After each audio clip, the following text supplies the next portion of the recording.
So this is who was hiding you all along. One shifted until he was between his brother and the open door. The scent that came down the hall with Jiwan was one Eunho recognized instantly. Cooled tobacco, cold leather, bergamot cologne over a base that had never been strong enough on its own. Yunho didn't move. He couldn't move.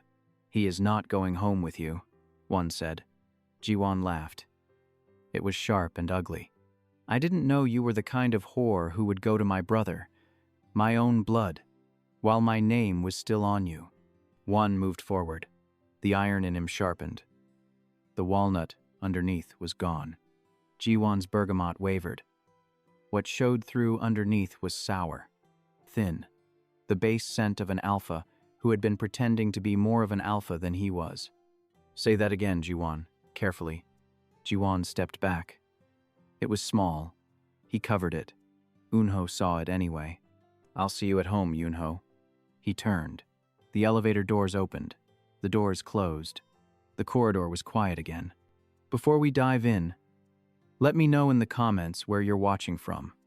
Now, sit back, relax, and enjoy today's story. There had been a list.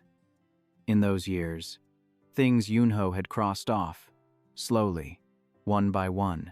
Painting, friendship, wearing the colors he had worn at 18, calling his mother on a weekday. The list had gotten very short by the end. Each line on it had a day attached.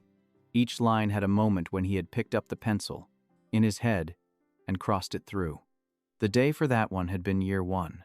He had been 19. It was late afternoon, and he had been crying in the master suite without quite knowing why. Nothing had happened. Nothing specific. Jiwan had been kind that morning. He had brought breakfast. He had laughed at something Yunho said.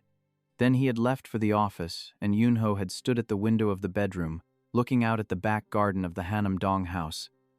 And he had started to cry, quietly, into his sleeve. And he was still crying, and he couldn't have said what about. He picked up the phone. He called his mother. She answered on the second ring. She had been waiting for a Sunday call. It wasn't a Sunday. Sweetheart. Mom. What's it? What's wrong? Nothing. He tried to keep his voice flat and couldn't. The word came out wet. Nothing is wrong, Mom. I just wanted to hear your voice. I was thinking about you. Well, you are crying. I'm not. Yunho. I'm fine. Mom. I'm really fine. The wind here in the back of the house is loud. I think it's making me sniffle.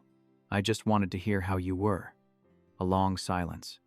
He could hear his mother breathing on the other end. He could see her, in his head, in the kitchen of the house outside the city. She would be at the sink. She always took calls at the sink. Tell me about your day, she said finally. It was good. We had breakfast together. He was sweet. Is he there now? He is at work. Okay. Another pause. Tell me what you ate today, Yunho told her. Food was the safe topic. They had been doing this for months, his mother walking him through dishes she had made when he was a child. He listened to her describe the way she made her braised short ribs, and his crying slowed. When you come visit, I'll make them, she said. I'd like that. When are you coming, Eunho? Soon, Mom. Soon. You said soon last month. I know. It's hard to get away. The family has things. Another silence. Yunho. Yes. I'm just going to ask. You can tell me to stop. Are you happy? He opened his mouth. The bedroom door opened. Jiwan was in the doorway. He was still in his coat. He had come up the stairs without Yunho hearing because the carpet of the upper hall was thick. He was looking at Yunho on the bed with the phone against his ear, and Yunho saw his face start to change. Mom, Eunho said, I have to go. Jiwan just came home. Yunho, I love you. I'll call you Sunday. He started to take the phone away from his ear. Jiwan walked across the room. He didn't say anything. He held out one hand, palm up, the same gesture he had used on the night of the proposal, on Namsan, when he had taken Eunho's face in his hands and caught his tears with his thumbs. Yunho put the phone in his palm. Jiwan raised it to his own ear. The whole movement was unhurried. He sat down on the edge of the bed beside Yunho. He smiled at Yunho. It was the smile he had been using on Yunho's mother all year, on every Sunday call. "Mrs. Han," he said into the phone. "How are you doing?" Yunho couldn't hear his mother's response. He could see, in his head, his mother at the sink. He knew exactly what her face had just done, because he had spent his childhood watching it. "Oh, don't worry about that," Jiwan said. "I just got home. He was just telling me he had been thinking about you. I'm so glad he called. I should have suggested it earlier in the week. I've been a little selfish with him, I admit. I've been keeping him to myself." He laughed. It was warm and easy, the same laugh Yunho's mother had been hearing from him for a year. "Mrs. Han, I have to ask you something. The carrot cake, the one with the cream cheese frosting that you brought to that lunch when Eunho and I had been dating only a few months. Do you remember? The one you made too sweet on purpose, because you said an only son deserves a cake that's too sweet at least once a year. Do you remember that cake? Duar. A pause. Yes, that one. I've been thinking about that cake. I don't know why. It just came back to me. The frosting, the crumb. I was going to ask Yunho if you would consider making it for us next time we visit. I think Yunho needs a cake like that right now. He has been working very hard on the things he's working on. He has been a little tired lately. I thought a cake might be the thing." Another pause. The mother was responding. Eunho couldn't hear. "I knew you would. You are the kindest woman I've ever known. I tell Yunho all the time. I say, you got the kindness from your mother. I see it. I see it every day." He looked at Eunho when he said this. He smiled at Eunho. The smile was for the phone call. "Mrs. Han, yes. We will see you very soon. I'm going to make sure of it. I've been busy. You know how it is. The family. But it has been too long. I'm going to free up a weekend. We will come for that cake. Take care of yourself, Mrs. Han. Eunho sends his love. He is right here. He says he loves you. Yes. Bye now." He took the phone away from his ear. He pressed the red button. He set the phone on the bedside table. He didn't move from the edge of the bed. Yunho couldn't look at him. He was looking at his own hands in his lap. They had gone cold. Jiwan didn't say anything for a long time. When he spoke, his voice was the one from the morning. The voice from breakfast. Soft, careful, almost confused. "Yunho, sweetheart, how could you do that?" Yunho didn't look up. Look at me. It is okay. I am not angry. I am just trying to understand. How could you call your mother like that? With your voice doing what it was doing. Did you hear yourself? Did you hear how you sounded? You sounded like a child who had been hurt. Did you know that? Did you know that is what it sounded like to her? Yunho, your mother is not young anymore. Your mother loves you more than anything in the world. You are her only son, her only child. Did you think about her at all when you picked up that phone? Did you think about what it would do to her to hear you like that? To spend the rest of her week, the rest of her month, lying awake at night wondering what is happening to her boy? Did you think about that? He was waiting for an answer. No, Yunho said. The word came out small. No, you did not. Yunho. When you live away from your parents, in a different city, in a different life, the last thing you do, the very last thing, is make them worry. They are not here. They cannot help you. All you can do, when you call them, is tell them that you are happy. That is the gift. That is the gift you give to a parent who raised you. You let them sleep. You let them sleep, Eunho. You do not call them in the afternoon and cry into the phone about nothing, because there is nothing wrong, is there? There is nothing wrong. You are just feeling something. We all feel things sometimes. We do not call our mothers about them. We sit with them, and we let them pass. That is what an adult does. Yunho was crying, silently. He had only had a year of practice, but he had become good at it. Look at me. Yunho. Look at me. There. There you are. Listen. I am not angry. I am sad. I am sad because I love you, and I want you to be a person your mother does not have to worry about. I want you to be the kind of son that lets his mother sleep at night. That is all I want. I am not asking you to be perfect. I am asking you to think, before you pick up that phone, about whether the call you are about to make is a call your mother will be glad you made. Will you do that for me? Will you do that for her? Yes. Good. That is all I am asking. That is all I will ever ask. I am going to thank you now. I am going to thank you for letting me take that phone, because if I had not, Eunho, if I had not, your mother would have spent the rest of her life worrying about you. I love you. I love your mother. I do not want her to live like that. So thank you. Thank you for letting me take it. He bent down. He kissed the top of Yunho's head. I am going to take a shower. There is a small bottle of something on the dresser I picked up for you on the way home. Do not look at it until you are smiling again. I want to see your face when you see it. Okay. Okay. He stood up. He walked to the bathroom. He closed the door. The shower went on. Yunho sat on the edge of the bed. He sat there for a long time. That was the day it got crossed off the list. In present day, on the floor of a hotel 3 weeks after he had walked out of that house, Eunho sank down in the doorway of his room.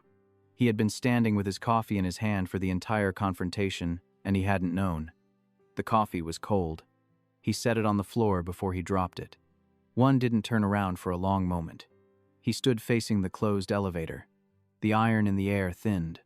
By the time he turned, the walnut had come back, but the iron was still there underneath. He walked back to Yunho's door. He stopped a careful distance away. He crouched, slowly.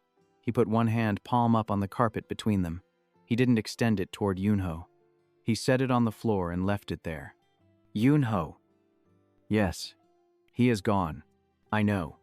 He can't get back in this hotel today. I'm calling people now.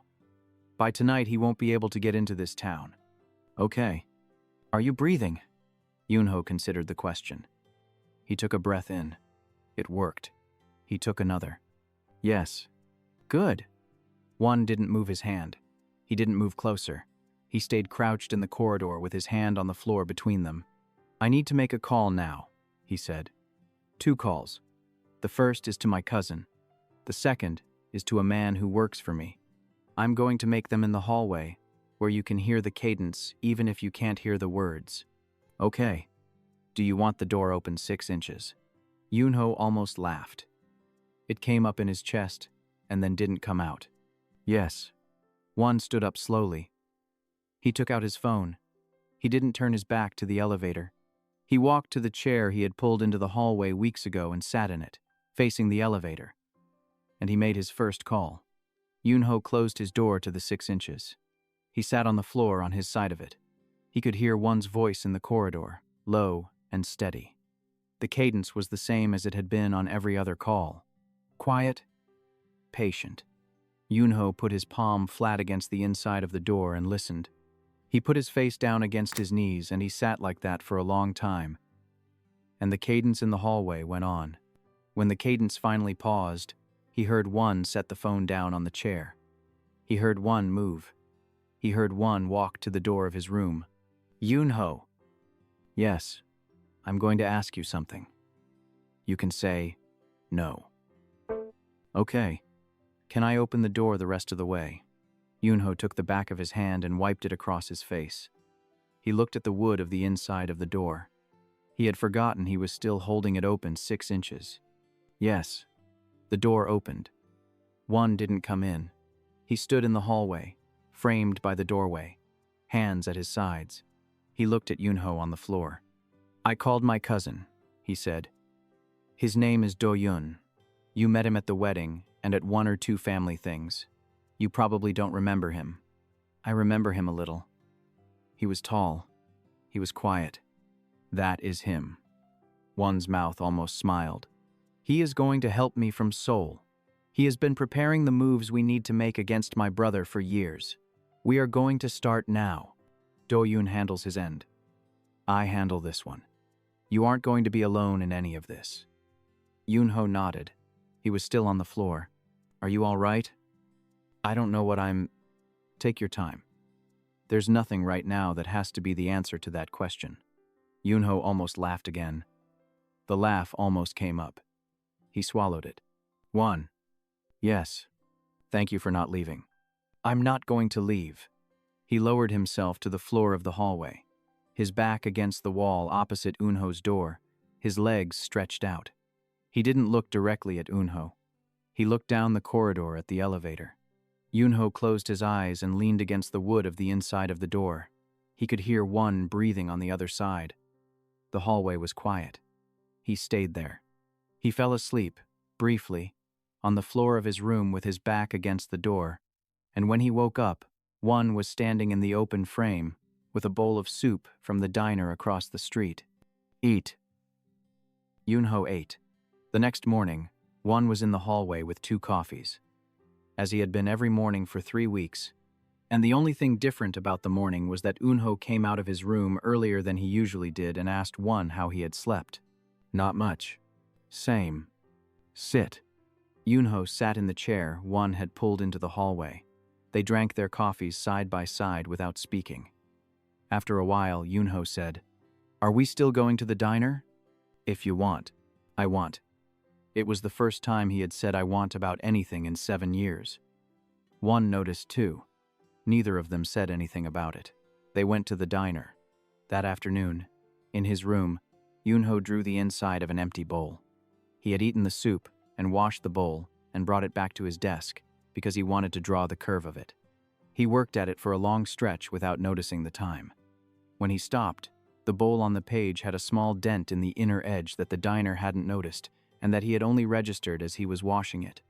That night at the diner, he ordered for himself without asking. One, what he should get. His peach surfaced briefly before sinking. One, across the table, didn't react visibly, but his walnut warmed. You are doing things, one said. What? You are choosing things. You didn't ask me what I thought you should order. I didn't. That is good. I know. That night, Juan knocked on Yunho's door later in the evening with a paper bag from the convenience store. A rice ball. A small bottle of banana milk.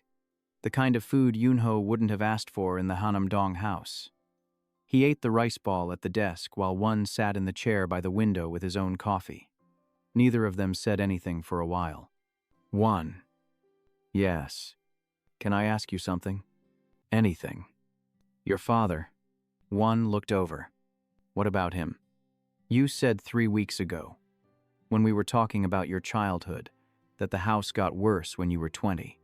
I've been thinking about it, about what it must have been like. With your brother, with the rest of it. One was quiet for a moment. He drank his coffee. He set it down. My father was a strict man. That is the soft version. He believed in 2 things. He believed his sons should be hard, and he believed his sons should be honest with him. The first he tried to teach by example. The second he tried to teach by punishment. He didn't always understand that the 2 canceled each other out. What do you mean? I mean that my brother and I learned, very early, that if either of us made a mistake, we should send me to tell him. Because I was the older one, and I was the alpha he understood, the one whose scent he could read, and I was the one he trusted to come into his study and say what had happened. Jiwan was a complicated child. His scent didn't settle until he was almost 14. My father didn't know what to make of him. He was harder on him because he couldn't read him. So when something needed to be said, I said it. And when something needed to be punished for, I took most of it. It was easier on everyone. My brother thought I was protecting him. My father thought I was being honest. Both were partly true. He stopped. He looked at his hands. The thing is, I was good at it. By the time I was 15, I was the most reliable son in that house, and Jiwan was the unreadable one. My father started giving me more responsibility, more information, eventually more control over the work. By the time we were both adults, the family had been treating me as the one who would inherit, and Jiwan as the one who would be given a smaller part. That was when Jiwan started taking things he wasn't supposed to take. The skimming started a little after our father formally named me his successor at a family meeting Jiwan was sitting 2 seats away at. Oh, yes. So, the house got worse when I was 20 because that was the year I understood that my taking the harder end of every stick hadn't protected my brother. It had made him into a man who needed to win against me to feel like a person. Yunho was watching him. 1. Yes. You were 12. When you took the blame for the window, he was 9. Yes. You were a child. You didn't make him into anything. He was a child too. Whatever he became as a man, with his own choices. 1 looked at him. He didn't say anything for a moment. Then his mouth almost smiled. The half-smile from the elevator the day they had bumped heads over the sugar packet. You are good at this, Yunho. Good at what? Hearing what a person is saying and knowing what they actually meant. You did it on the platform. You are doing it now. Yunho looked down at his rice ball. I haven't been good at much for a long time. It's strange to be good at something. You will get used to it. Will I? Yes. After a while, 1 stood up, said goodnight, and went to his own room.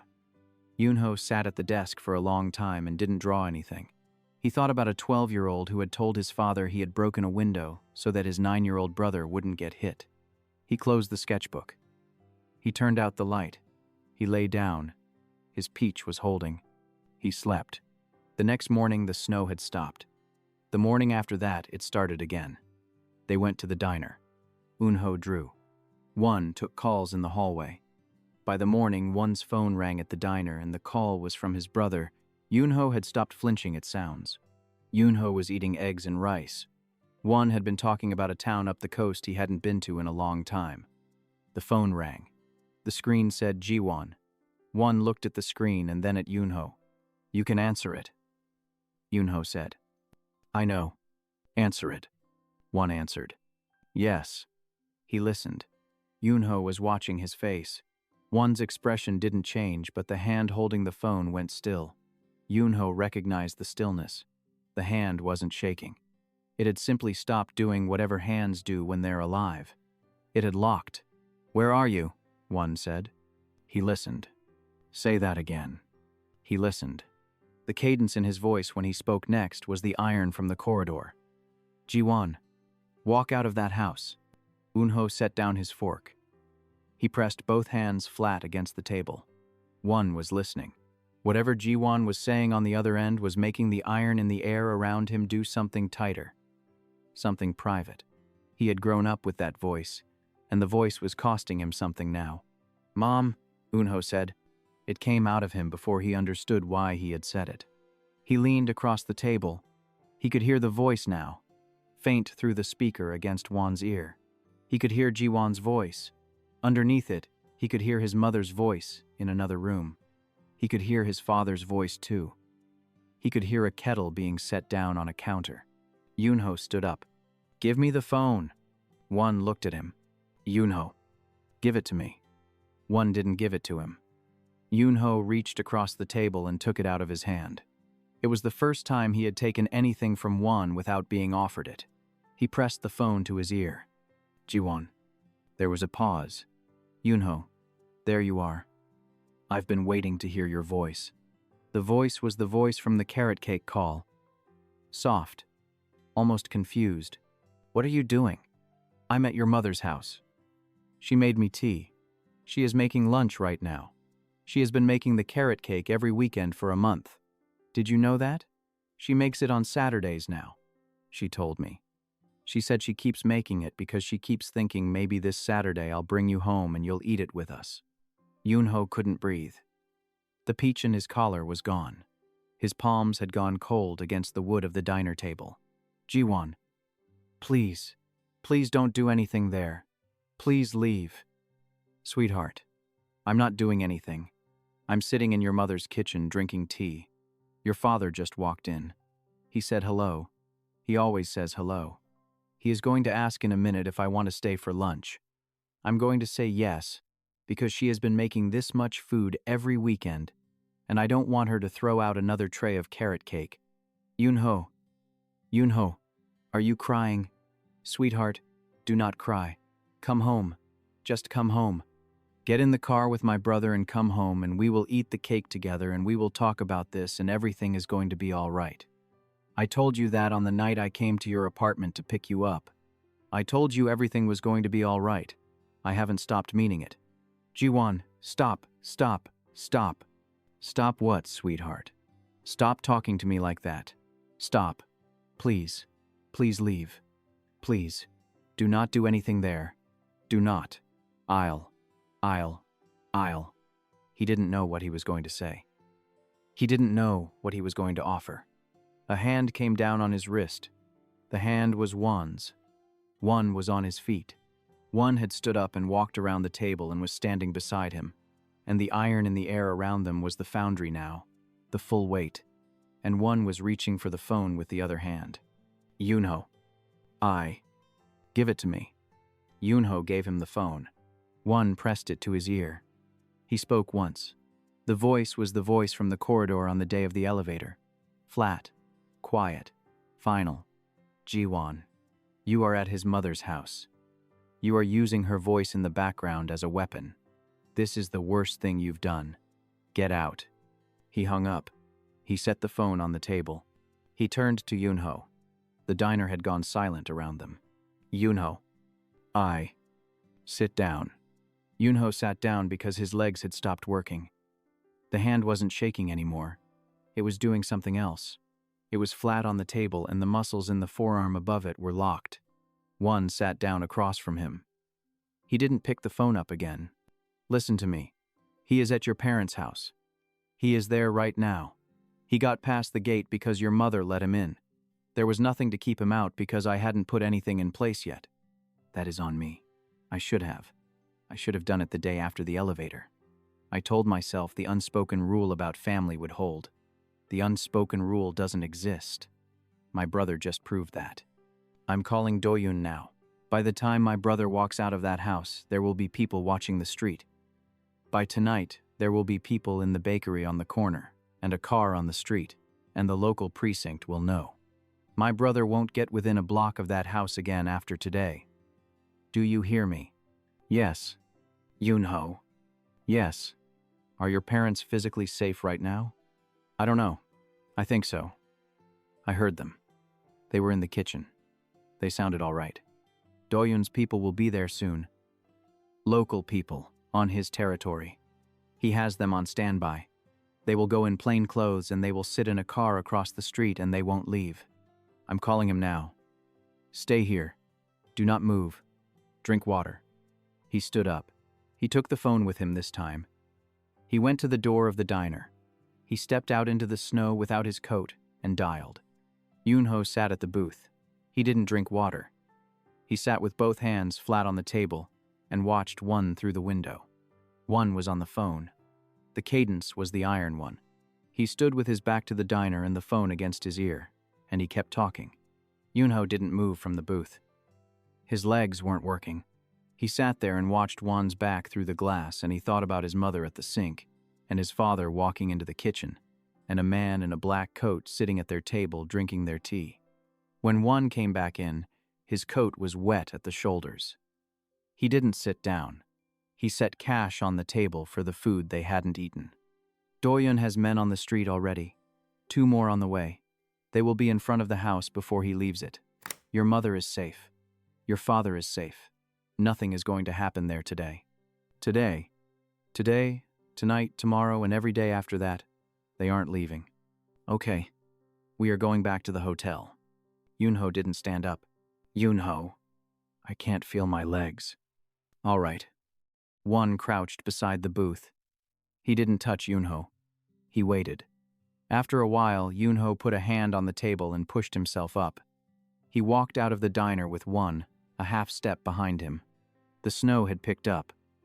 They crossed the street without speaking. The lobby clerk didn't look up. The elevator went up 3 floors.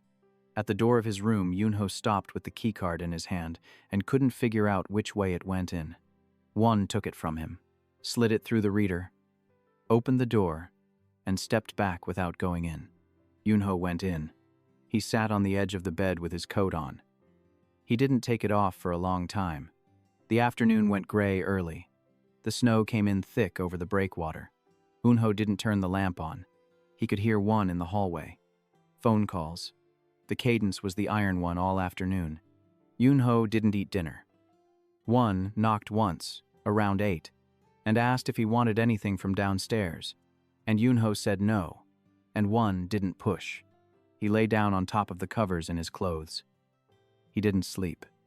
He could see his mother.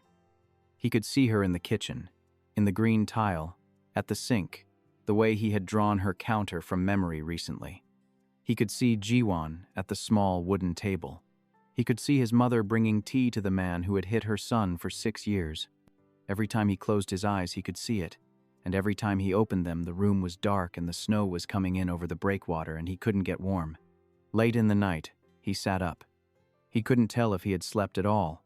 He went to the door of his room. He opened it the 6 inches. One was in the chair in the hallway. He had a coffee on the floor beside him. The cup hadn't been touched. He was awake. He looked up. Yunho. I can't sleep. Same. Are they all right? They are all right. Doyun has called twice. He is calling every hour. Your father is asleep. Your mother is reading in the kitchen. Nobody has come near the house. The men in the car across the street have changed shift once.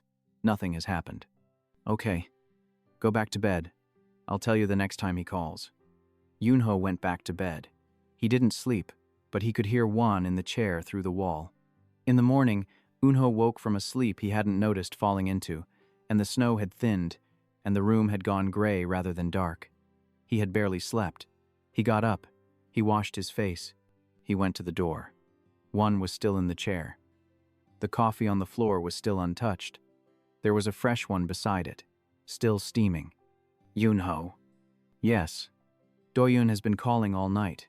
He called again not long ago. Your mother got up. She is making breakfast. Your father came down. They are sitting at the kitchen table. Jiwan left the house yesterday afternoon and went back to Seoul without coming near them again. He hasn't been seen in your parents' town since. The men on the street watched him drive out and they're still there. They aren't leaving. Yunho looked at him. They are okay. They are okay. He took one step out of his room, then another. Then he was crossing the hallway and his arms were around one where he sat in the chair, and he was pressing his face into the side of one's neck. And one's arms came up around him slowly, and Yunho wasn't crying because he had used up the crying in the night. And he wasn't saying anything because he had nothing left to say. And one held him there in the hallway in the chair with the coffee going cold on the floor beside them. One. Yes. Thank you, One. Thank you. I know I'm just a nobody to you, but I'm so grateful. I'm so grateful. 5. 5-1. 5-1. 5-1. One didn't say anything for a moment. His hand tightened on the back of Yunho's head. You are not nobody. Okay? Listen to me. You are not nobody. You have not been nobody to me for 1 second of the time I've known you. From the moment you said please on that platform, you've been the only thing I've been paying real attention to. Do you understand? Okay. Say you understand. I understand. Good. He held Yunho a moment longer. Yunho's peach surfaced for the first time since the phone had rung the day before. After a while, Yunho stood up. One stood up with him. The next day, One took him to a bakery in a town up the coast. He had said, casually, at breakfast, that he had to drop something off for one of his people on the coast, and asked if Yunho wanted the drive. Yunho said yes. They were on the road for a long stretch of the morning. The sky had cleared overnight. The road ran along the coast for the last part of the drive, and Yunho watched the sea from the passenger seat. And after a while, his head leaned against the window, and after a while it leaned against the headrest, and then it was against Wan's shoulder. Wan didn't move. He drove with both hands on the wheel and his shoulder very still. He didn't adjust the seat or slow the car or turn the radio down. He drove, and Yunho slept against his shoulder for the rest of the drive. When they pulled into the bakery parking lot, One said, gently, Eunho. We are here. Yunho woke up. He sat up.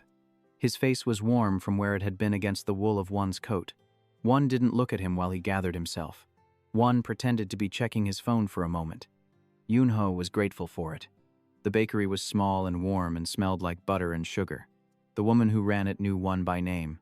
She brought them out 2 small cakes with the coffee they hadn't ordered. She didn't charge them for any of it. Yunho understood, again, that there was a network around, one that he was only beginning to see, and that the network was made of small kindnesses that had been built over years. On the drive back, the light was going. One said, after a long quiet, "My mother liked the cakes from this place.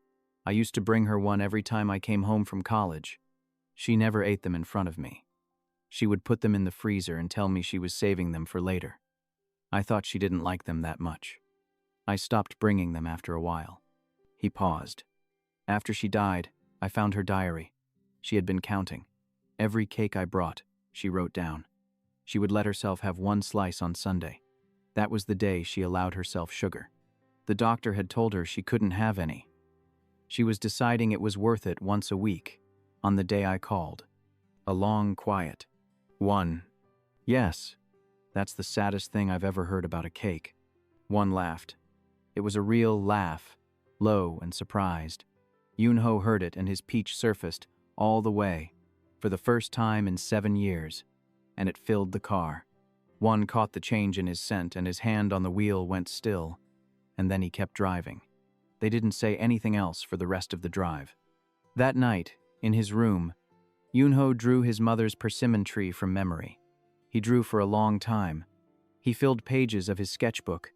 The last one was the smallest version, the one he liked best. He closed the book. He set it on the desk. He went to the door. He opened it. One was in the hallway. He had been in the chair the whole time, working on his laptop on a small folding desk he had pulled from a closet.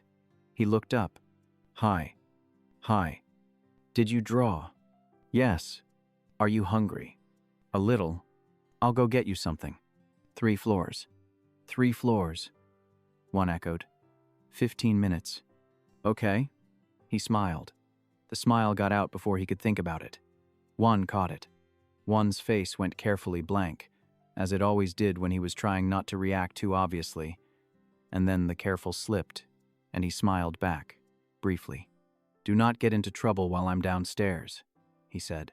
"I'll try." He pushed the call button at the elevator and stepped inside when the doors opened. The doors closed behind him. Yunho stood in the hallway for a moment, in the wool coat he hadn't taken off, listening to the elevator go down. He had let One out of his sight after 3 weeks of needing him on the other side of every door, and he was all right. He went back into his room. He left the door open 6 inches. He drew until One came back. The 4th day after the phone call to Yunho's mother's kitchen, Jiwan's people put one of One's drivers in a hospital.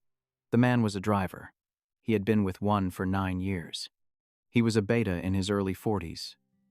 Married, 2 children. The kind of competent, ordinary man whose entire life depended on no one above him doing anything stupid. He had been parking the car of one of One's investors outside a building in the financial district when 2 men, he didn't know, walked up to him, asked him a question he didn't answer, and broke his hand and his nose and one of his teeth before walking away. They left him alive. Untouched, the investor. Took nothing. What they left in the broken hand was a folded piece of paper that said, in a handwriting nobody could trace, 3 words: "Tell your boss." One took the call from the hospital that evening. Yunho was at the window of his room watching the snow come in over the breakwater again, and he heard the cadence of the call change. He had learned One's cadences over 3 weeks. The phone calls about logistics sounded one way. The phone calls One took from his own people sounded another. This call was different from both. Quiet. Hard. Listening.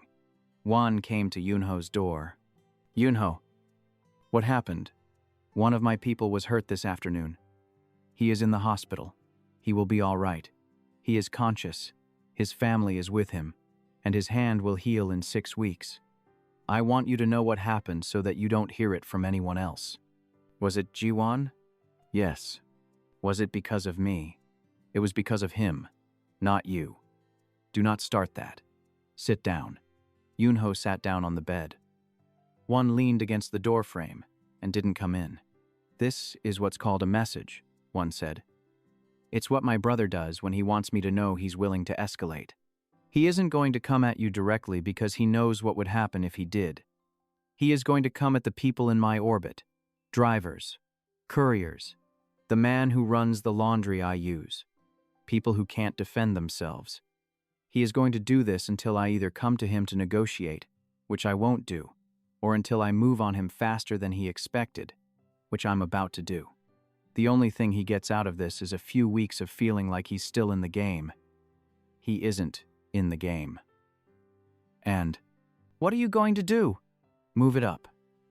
The June family meeting was going to take a week to set. Do-yoon is in their office tomorrow morning instead. He walks them through 3 of the financial records. By tomorrow afternoon, they have withdrawn from every active arrangement with my brother. By the end of the week, every other partner he has will know. The family will have to convene. My father will have to decide. What will your father do? My father will remove him. He has been waiting for a reason for 10 years. The reason just walked into your mother's kitchen and cried about you. He is going to hear about that visit by tomorrow night. There are people whose job it is to make sure my father hears these things, and they have been alerted. Yunho looked at his hands. They were resting still on his knees. They hadn't done that in years. 1. Yes. Will Jiwan come here, now that he knows he's losing? He will try. He won't arrive. Do-yoon has the perimeter on this town tripled. The hotel is sealed. The diner is being watched. The road in from the highway is being watched. The train station is being watched. He can't get near you without us knowing. What if he sends people instead of coming himself? That is the only real risk. He won't send many. He can't afford to deplete his security at home right now because he knows my father is about to weigh him. He will send maybe 2, 3, at most. Do-yoon's people outnumber them 6-1 in this town. They won't get through the perimeter. Okay. Yunho.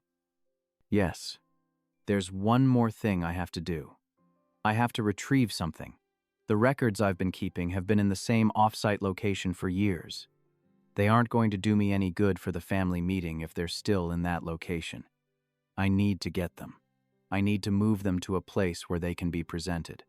I have to do this myself. Nobody else has the access. It's a long drive. I'm going to do it in a couple of days. In the morning. I'll be back the same day. The hotel staff have been cleared. Do-yoon has people in the lobby and on the road in. You won't be in any danger. Yunho looked at his hands. They stayed where they were. Okay. Are you sure? I'm sure. All right. That night, Yunho slept badly. He woke up twice and listened to the cadence of one breathing in the next room through the thin hotel wall. He listened to the sounds of a man not pacing, working at his desk in the dark. A man who hadn't slept either. The third time he woke, near dawn, the cadence had changed. One was sleeping. The breathing was slow and even. Yunho lay in his own bed and listened to it for a long time, and his peach surfaced on its own, and he didn't try to think about whether that meant anything. The next morning was the morning before Wan was supposed to leave. Yunho woke earlier than usual and went down to the diner with Wan. He ate a full bowl of porridge and a small plate of eggs, and he didn't ask permission for the eggs. After breakfast, walking back to the hotel through the snow, Yunho said something he hadn't planned to say. There's a snack I used to eat when I was a child. One looked over. He didn't break stride. Tell me. Yakwa. The fried honey cookies. The flat ones, shaped like flowers. My grandmother made them. She made them for me on Saturdays when I'd visit her house. After she died, my mother bought them sometimes, but she never made them. The store ones were never as good. I haven't had them in, I don't know, 8 years, maybe 9. Yakwa. Yes. I'll see what I can do. You don't have to. I was thinking about it. I was thinking about Saturdays at my grandmother's house. The kitchen smelled like sesame oil and honey for hours after she made them. Yunho. Yes. I'll see what I can do. He smiled at the snow. He didn't say anything else. That afternoon, Eunho drew. He drew his grandmother's kitchen from memory. He hadn't been in it since he was 12. He drew the green tile counter, the brass kettle, the window with the curtain his grandmother had embroidered herself. He drew the small wooden table with the 4 chairs around it, where she had let him sit and watch her work. He drew the flat round shape of a yagwa cookie cooling on a paper towel beside the stove. He worked for a long time. He stopped because his hand was tired in the way it used to get tired when he had been at an easel for an afternoon as a student. He looked at what he had drawn. He hadn't drawn a kitchen this fully in years. The hand had remembered. He went out to the hallway. One was at the desk. One. Yes. I want to show you something. If you've a minute. I've a minute. He went into Yunho's room. He stood beside the desk. Yunho turned the sketchbook so he could see it. One looked at it for a long time. This is your grandmother's kitchen. Yes. You drew it from memory. Yes. It's good, Yunho. It's rough.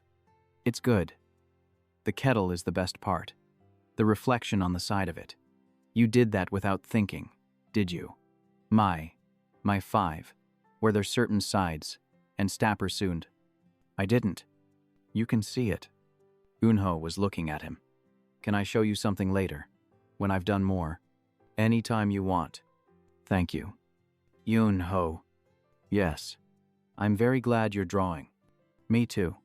One stood at the desk a moment longer. He didn't move closer. He didn't touch the sketchbook. He nodded once at it, and then he left the room.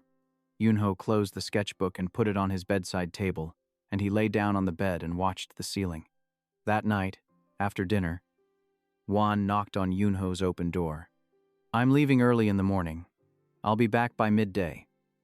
Doyun has 2 of his people in the lobby and a car on the road in. The diner is closed tomorrow morning, so I'll bring breakfast back with me.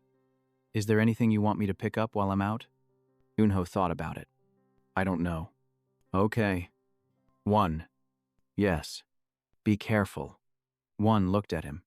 He stood in the doorway for a longer moment than the conversation had called for. He almost said something. Yunho saw it in him. A sentence that didn't get spoken. Then, he nodded once. He left. Yunho lay in the dark for a long time before he slept.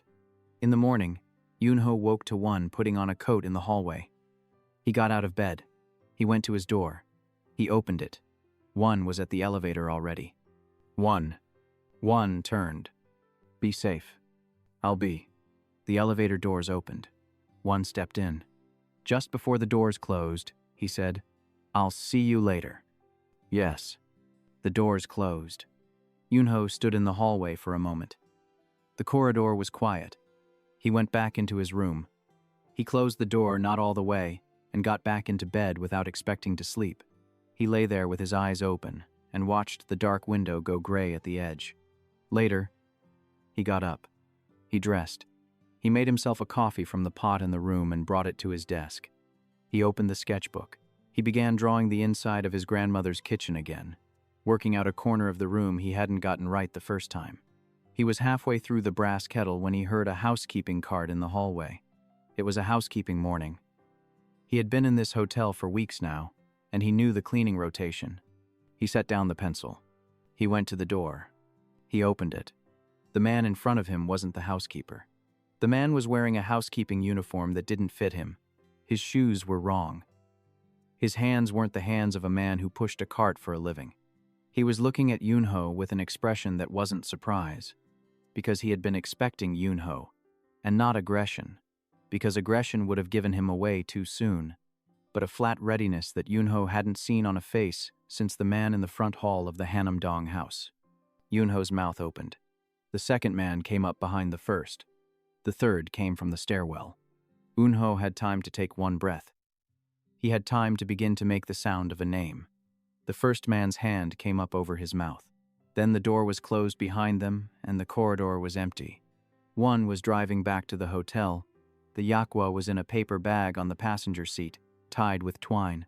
He had gone back to the bakery in the town up the coast, the one he had taken Yunho to a few days ago, because the woman there still made yakgwa by hand, with sesame oil in the dough and ginger syrup in the soak.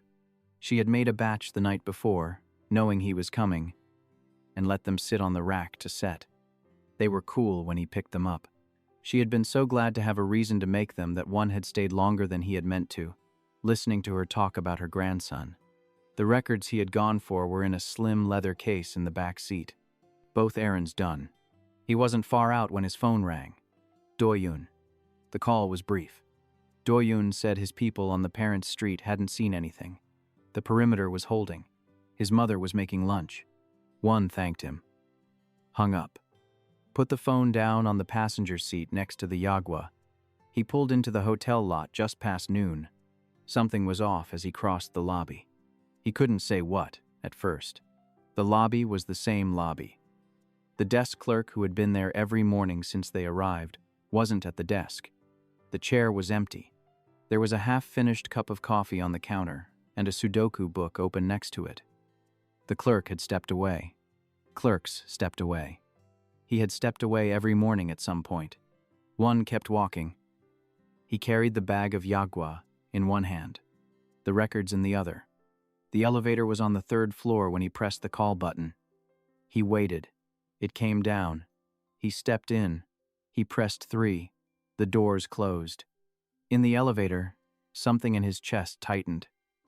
He didn't register it as anything until later. The doors opened on the 3rd floor. The corridor was empty. The chair he had been keeping in the hallway between his room and Yunho's was where he had left it. The folding desk he had been working at was where he had left it. The corridor smelled like the corridor. The door of Eunho's room was wide open. One stopped. It wasn't how Yunho would have left it.